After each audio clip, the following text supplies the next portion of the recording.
been talking to, hope you're well, staying sane and safe and active. So, just been talking to the fantastic Emma Brockwell of Halo's clinic in London. She's a physiotherapist, women's health specialist, and she gave me a little idea. Just reminded me how many therapists, well, not just therapists are stuck at home with not much to do, but how many non-therapists, how many normal people are at home not knowing what to do.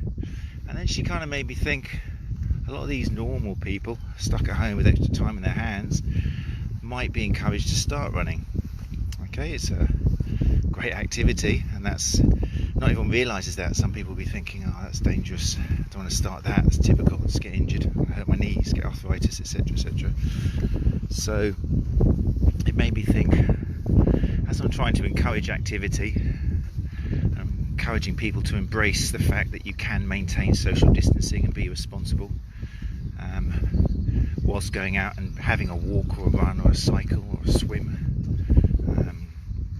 I thought I'd do a little series, I don't know how many there'll be, but on people who are thinking about running, thinking about going out, maybe a little bit timid, not quite sure how often to go, how far to go, what happens if they're out of breath, do they need a gait analysis, what happens if they do get niggles and pain, and just go with that. If it turns into people tuning in and asking questions because they're interested in particular issues, then that's fine. I'll try and make it, well, I kind of do every day. I make sure I'm going out running. I mean, today I'm walking, and that's ties in a little bit to what I want to talk about today anyway, which is how often do you go out and what intensity. So since being off, I'd raised my intensity a little bit, and personally I'm trying to get over a bit of heel pain that's been going on for a while, and still a bit confusing as many running injuries are, but I'm working at consistency now. I'm working at training my nervous system to actually run pain-free and not feel threatened by it at all, which is something we'll probably go into later on, understanding pain a little bit. But in terms of frequency, walking is not that far away from running. So if you decide to go out running, there's no reason why you can't intersperse it with a little bit of running, a little bit of walking. Okay, it might start off with 10 seconds of jogging and then walking for a minute. Okay, it's all part of a ladder where you are starting from where you are, whatever rung that may be, and working your way upwards slowly, rung by rung.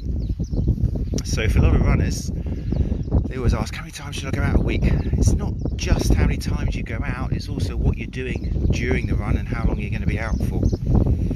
So I would start off just seeing what you can achieve on one little session. The main thing is getting out the door and then seeing how your body reacts when you start jogging. Now, before we even get to that point, some people, new runners, are going to start thinking, what about my warm-up? I'm going to injure myself if I don't have a proper warm-up. Let me introduce you to a little bit of a secret. If you are functionally fit, you can walk,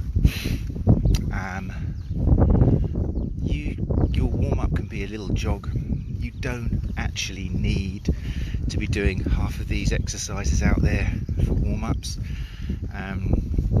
Some therapists, running coaches will say you don't need any warm-up at all, ever. I'm in two minds. I think if you have got a niggle or a pain, or you're quite overtrained, then it's an idea to bridge that gap, to add a little rung in between stepping out the front door and actually starting your run. I think a few little lunges just to get your body and nervous system used to bouncing before you actually start bouncing 1,000 steps a mile on each foot. I think that's the idea of a warm-up for me. But if you're not particularly suffering from any injuries, as a test, I would just get out the front door and have a little jog and see how your body reacts. Okay, let's take away any barriers to you actually doing that. We'll talk about the benefits of running another time, but for the moment I just want to give you the confidence and the faith that if you're not suffering from any particular pains or niggles, and you haven't got any systemic diseases, or you're not sure, always if in doubt then check it out, obviously, with a GP or something, but you can be confident that you don't need to do a specialist warm-up to get on the road. So you've got out your front door. but still another barrier. What shoes do I wear?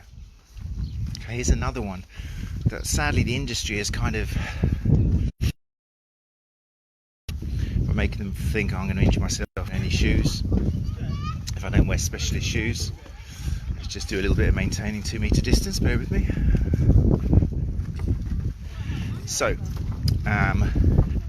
shoe wise, it's tricky. We really don't know what shoes stop what injuries, when and for what person.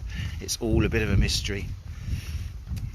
All I can say is we know that the overpronation paradigm, the traditional model of choosing shoes according to how much your arch drops, is non-scientific and not evidence-based, and you may as well flip a coin. So there's no guarantees from that.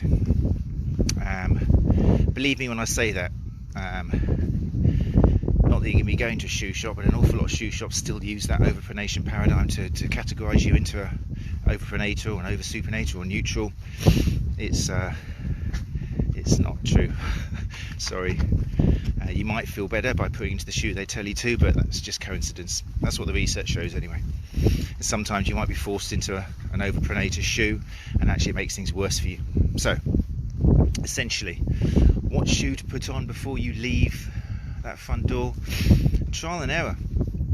Something that's comfortable when you run. For most people, if you stick on a pair of Converse or a pair of slippers or Vans, you're not going to feel very comfortable when you hit that outdoor, especially if you're running on concrete or something, for most people. So I would recommend just starting off with any trainers, as long as they're not old, because old trainers have been linked to things like plantar fasciitis and fasciopathy. As long as they're not old and torn and on the way out, then as long as it's kind of a general cheap pair of trainers, then yeah, go out with them. You'll soon find what's comfortable for you and not. Again, don't let that be a barrier. Okay, comfort is the most accurate measure of whether a running shoe is suited for you. It's a personal thing. You'll soon realise whether you're the sort of person who wants to wear something less built up or somebody who's more comfortable in something with more cushioning. So hopefully now I've persuaded you. You don't need some fantastic pay-for-me warm-up. You don't need some incredible pair of shoes. Weather-wise, just weather's crazy at the moment, isn't it? Have a little look at this. Okay, so I don't know where you are in the world, but definitely in the south of England, weather is not a barrier at the moment. But don't fear it. You can always take layers and take them off. Don't forget hats, sleeves, gloves. You can always take these things off, but they will protect you. Leggings. You don't have to spend a fortune on clothes. You don't need massively expensive running tights. You can get some really cheap, nice caramel ones, which will do you a trick. You're just stopping air from getting to the skin. That's what's really happening. So yeah, don't let that be a barrier either.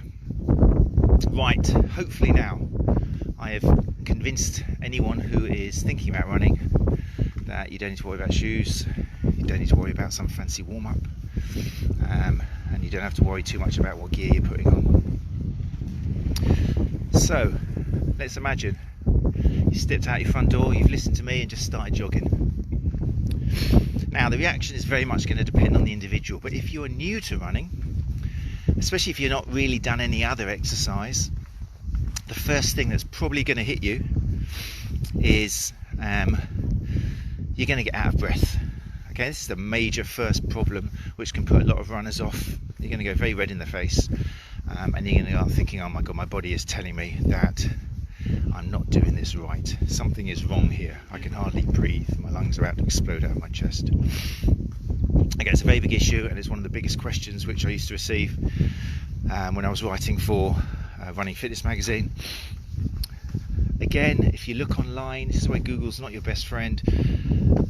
You'll soon find blogs and videos promising you the correct way to breathe when you run. They'll be linking breathing to your feet pattern, and it gets all very scientific and complicated. You're supposed to be breathing more from your chest or your diaphragm, or both alternately. It's, again, at the end of the day, one thing I've always tried to do with Run Chat Live podcast and anything I say or do, whether it's face-to-face or online, is keep it simple and evidence-based.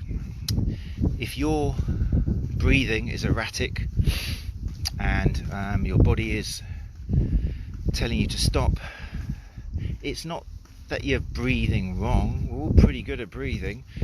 All that's happening is you are shocking your nervous system into too fast a pace. Basically, you're just going too fast, or you've been going on running for too long. That's all it is. Okay, you're not going to collapse. It's one of these fantastic systems that the body has to protect us from doing too much. So if you've never run before, obviously this is all new sensations for your nervous system. The feedback it's getting is something incredible. So it's going to protect you by going, whoa, slow down, slow down. Okay. So the biggest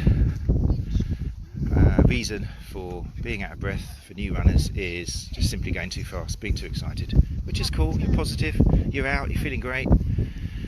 To solve it, you simply got to slow down. Now some runners say, well, that's just walking for me now, otherwise I'm just too much out of breath. Well, that may be it. That's where you start using your intervals. That's where you start seeing what you can do. Walk, run, walk, jog, to control your breath. You really want to, in the beginning, be working at a conversational pace. Now that's easier said than done in the first few runs, I appreciate it, but remember, your first run will be the most difficult one you ever do. It's totally new for your body, so be prepared to stop and walk for a little bit, smell the flowers, have a little look around you, remind yourself while you're doing this, give yourself a pat on the back, metaphorically or physically if you can, and then wait until your heart rates come down, because obviously heart rate and breathing rate are very interlinked. And then once you calm down a little bit, down to like, we'd kind of say a 3 out of 10 intensity, where 0 is nothing and 10 is full out sprint. You want to kind of be on a 3. And another way of looking at that is a breathing rate where you could kind of have a little conversation. You could say the alphabet without having to yeah, that's the idea. Your body's going to stop you before you do any serious damage when it comes to breathing. So yeah, just listen to that fantastic warning system your brain's got, and just, if you have to, stop, turn it into a walk, run. That's fine. Or you may just realise that you can slow down. I always use the shoulders as a good way of checking what your intensity is like. If you're doing too much, your shoulders are going to be up here by your ears. Yeah, you're going to be punching away like Rocky. In these introductory runs, until you start doing more intense sessions, you want to be shoulders relaxed, low. You want to be really chilled out. You want to be looking around. You want to try not to be concentrating too much on what your body's doing or feeling. Look at the scenery around you. If you've got the blessing of being near a beach or a sea or a field or something, enjoy. Especially in these days where there's not going to be many other people around. Okay? So there you go, that's all about breathing. Let me just have a little look at the comments we've got so far. I'm just going to say hello to a few people. Toby Blanford, how you doing? Hope you're well, you and family. Thanks for keeping those videos going, entertaining. Shauna Mullen, hello. Lottie Hutchinson. Anna Mongan is watching. Terry, nice to see you. Terry Vaughan. Russell Milton. Julie Toy, hello. Thank you for joining us. If any of there's a few therapists out there, if there are any of you who have got people who are new to running, or you think they might benefit from getting out and doing a bit of running, and feel free to kind of share this maybe with them. I'll try and make them quite regular, because talking about it, I'm thinking this could be useful information. I love the idea of being able to help people start running, because we know the benefits of it. We really do. I'll talk about that in a second. Terry's got a little question here. Let's have a little check. Hello Matt, I hope you do not mind. I shared your kind offer of Unchecked Live videos to our private member group. I never mind that, Terry. You do that. It's often difficult to get into these private running groups because they're so used to people trying to sell things, sell products, sell videos, often a hard sale.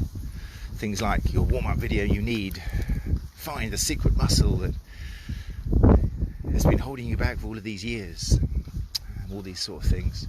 So it's tricky to get in and understand. The moderators don't let any promotion go on at all. So yeah, if you do find any of these videos useful, then ask your moderators if you can share them in your running groups. It's a good idea actually, Terry. Thank you very much. It does help, because these running groups have got thousands and thousands of people in there. I do go in there sometimes, and the information being chatted about in there is well, it's just full of the myths and misconceptions which made me set up Unchecked Live in the first place. A lot of people still talking about stretching your hip flexors and getting some overpronation shoes and just stuff we're trying to get rid of, but it's very difficult whilst we don't manage to find our way into running groups and dispel some of the myths. But anyway, yeah, so thanks Terry, I appreciate that. Jane, hi. Rachel France, hey, how you doing? Hope everything's well at your end. I'm sure you're managing to do some online stuff. Let's check that out later on. Hey Kevin, nice to see you as well. Kevin Maggs there has released some fantastic videos. I'm always harping on about Kevin, but he's great. I'm sure Kevin will be... I nearly emailed you today actually, Kevin. There's a few videos going around about femoral antiversion, retroversion, and how to correct it if you're a runner, and how bad it is.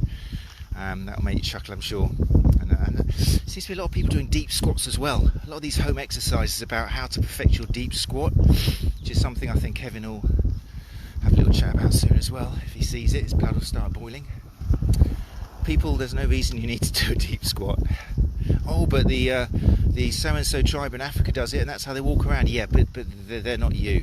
They're kind of from a slightly different part of the world, slightly different culture, and slightly different genetics, and so I'm not sure what all this deep squat challenge is. In fact, it can actually hurt some people if you're forcing a deep squat and your body's just not physiologically made to do it.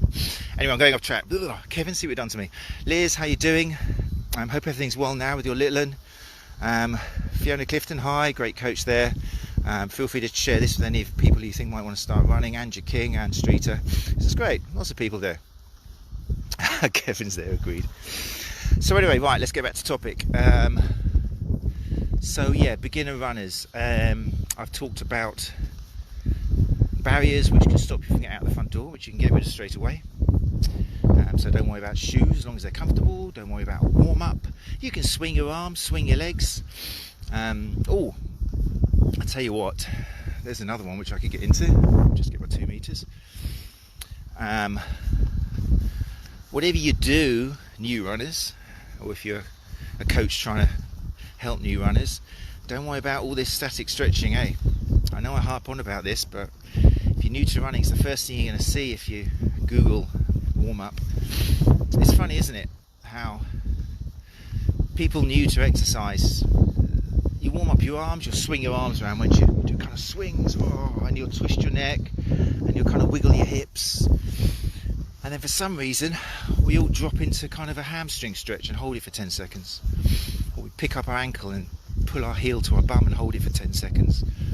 Why do we suddenly start doing these static stretches for our lower body?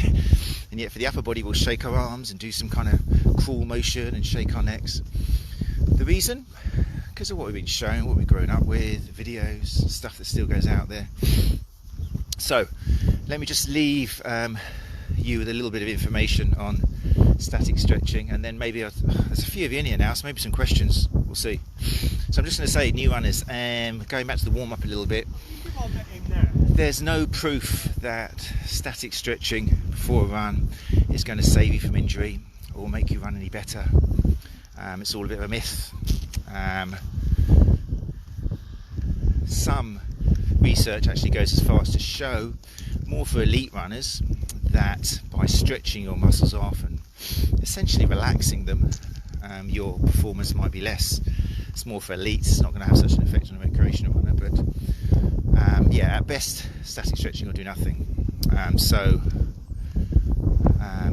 always makes me think when I say that, because I'm thinking, well, everyone knows that now, but again, I'm sure Terry, in your group, there's people talking about what their favourite static stretches and so on and so on. Same sort of goes for after your run as well, which I'll just quickly input as well. After your run, there's no evidence again that static stretching will actually reduce soreness or reduce the risk of injury after your run walk. So I wouldn't worry too much about that. I tend to just get runners or walkers or anyone who's done exercise afterwards just to shake it out again, do some circles. You're just trying to restore your normal range of motion. Why bother trying to touch your toes after a run if in life you never really touch your toes? What's the point? And the answer is, when it comes to stretching, we feel that we need to take our joints to whatever range they have, maximum wise, and then push it a bit further. So however flexible you are, you'll always find an end point where you need to stretch it a little bit more, and that's what we feel is making the difference. But it's a bit of a myth. You know, running really takes not a lot more range of movement or flexibility than walking. You know, in the hip, when you walk, it's about 12 degrees of of your leg moving back behind you. When you run, depending on the speed, maybe up to 15 degrees. You know what I mean? So if you manage to walk to your front door, you're going to be able to run. So all these hip flexor stretches, they drive me mad, and I hope you can cancel them out straight away. So there we go.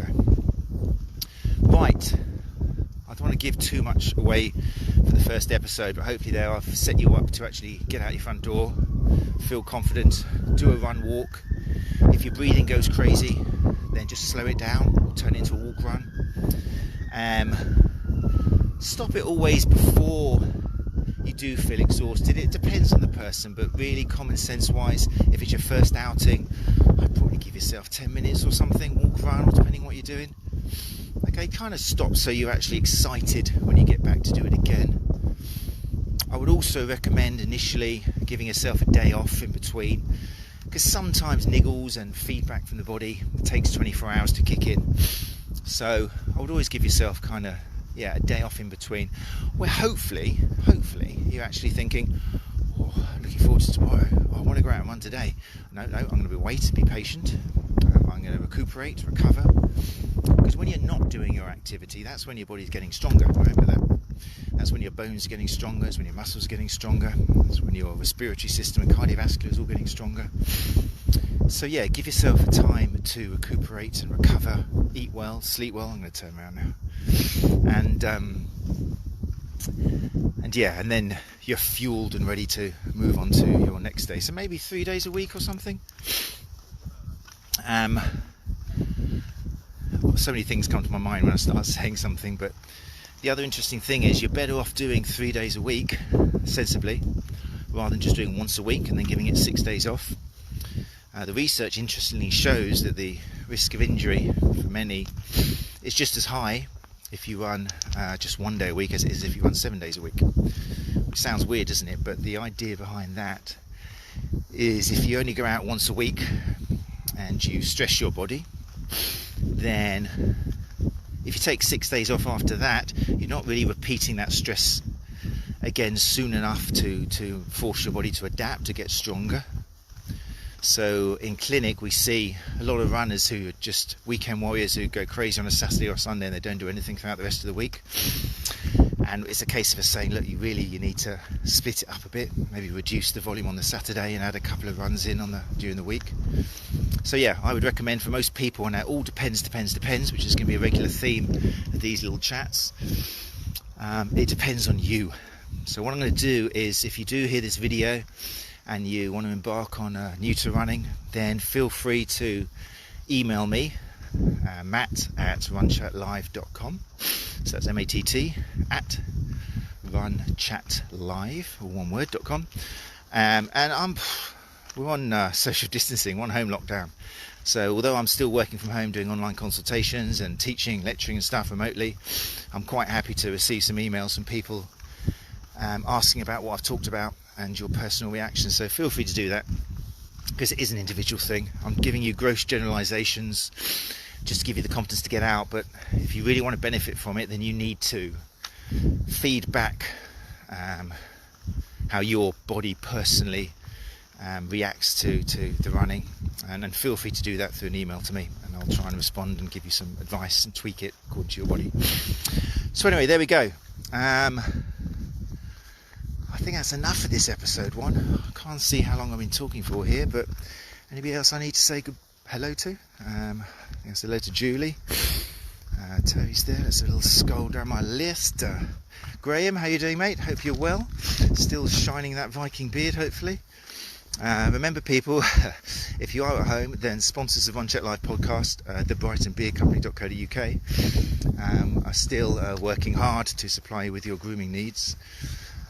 So yeah, use the RCL 15 to get 15% off if you are looking for beard balms and beard oils or brushes, or if you just want to treat your fella to something. If they're mulling around in the man cave and they've got a beard and they're sad, then treat them to some great smelling fragrance from the brightonbeardcompany.co.uk. There you go. Sorry, Graham, you reminded me of that with your great beard. Adrian Fitzpatrick, hi, thanks for joining us. Terry says, great advice, I loved your videos, and this is gold standard advice for new runners. Well, I'm happy. Thank you, Terry, it makes all the difference. Right, whilst I'm just waiting to see if anyone has any particular questions, what else was I going to say? Oh yeah, just if you do listen to the podcasts, or any of these, even this, but particularly the podcasts, then I put a little post out the other day, just a link to a page on my website, which is all about iTunes reviews. At this time, with everyone at home, a lot of people are going to be looking for podcasts and information, and that includes all the runners. So it's kind of really helps me if you can go to, if you're on iPhone, it's easy, you do it on your phone. You just go to Apple Podcasts app, look for Run Chat Live, and you click on the logo and you'll see there's an option there to leave a rating and a review. If you're on Android, it's a little bit more tricky. You actually have to go there via iTunes. So you need to go to your laptop, open up iTunes, go to the store and look for Run Chat Live, click on the logo, and there you'll be able to leave a rating and a review.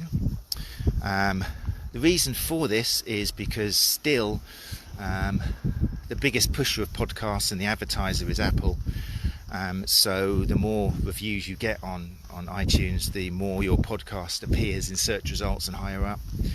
So if you do like the content of Run Chat Live podcast, then do please just take 2 minutes, either on your laptop, especially iPhoners. I think 80% of my audience are iPhoners, and it's about 4,000 downloads a month now, pretty regular, so thank you for that.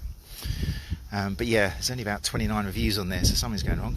So yeah, if you've got a few moments in the day, then yeah, go along, especially iPhoners, just click on your Apple Podcasts and leave us a review. If it's going to be good. If it's a bad review, then don't worry, you just carry on your day.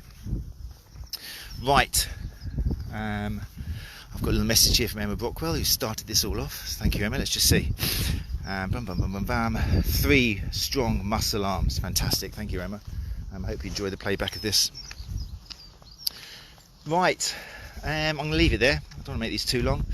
I'll be back either at the end of a run tomorrow or the end of a walk, depending on what we do. I do try and get out every day. I'm still promoting getting out as long as you're sensible. I haven't touched anything. I haven't been near 2 meters of anyone. The only thing that's touching the ground is my shoes. I take them off when I get in the front door. So yeah, I don't think I'm doing anything to actually increase the transmission of these terrible times we're living in. The only argument I've heard is someone might see me and think, oh, I'm going to go out as well, and I'm not going to be socially aware. But if there's people like that, they're going to find any way to get out and do something silly. So I do encourage you to use this freedom we've got, especially as other countries have been put into total lockdown. Oh, I hate the idea of that, man. I'll be running around my garden going crazy, doing 1,000 laps. I've only got a small garden, so I don't know if it's going to happen or not. I suppose it is very relative to how many sad people do feel the need to rebel and have parties and stuff and just act stupidly. I'm not blaming them. I mean, they've got their reasons, I suppose, but hopefully we can all be sensible and maintain this so beneficial thing of getting out and having a run walk cycle, maintaining that mental stability, because otherwise there's going to be an awful lot. I'm already seeing, when I run along, I tell you what, I'm seeing a few sad souls sitting on benches with bottles in brown bags. It's already happening, and I'm scared that that's a sign of a week or two's time. A lot of people, especially living by themselves, or people living in families and just getting stressed out they go out the front door with a bottle of scotch in their bag, sitting down just thinking, what the hell is going on? It's very scary and sober thought. So imagine if that person actually started running. Imagine if that person got the escapism from getting into that adrenaline, the endorphins, instead of a bottle of scotch. And it's never too late. You know, it's never too late to do a walk jog. The mental and physical rewards are huge. It can save your life, as a lot of people who have had mental health problems will tell you. So anyway, blabbing on. Right, that's it. Next episode, I'm not quite sure what it'll be. I doubt they'll be every day. We'll see what the response on this is like. But I'll talk a little bit about what happens if you start getting niggles and pains. Yeah, I'll try and go specifically through different areas like calf pain or hip pain or knee pain, shoulder pain, neck pain, that sort of thing. We'll do a little episode on that. So this has been episode 1 of, what did I call it? starting or new to running or something. My name is Matt Phillips, as you probably know because you're following this. If you can share it, then that'd be great. And yeah, I'll be back soon with episode 2 which will probably be titled something like "What's this niggle all about?" Right, stay safe, stay active, and I'll speak to you very soon. Take care.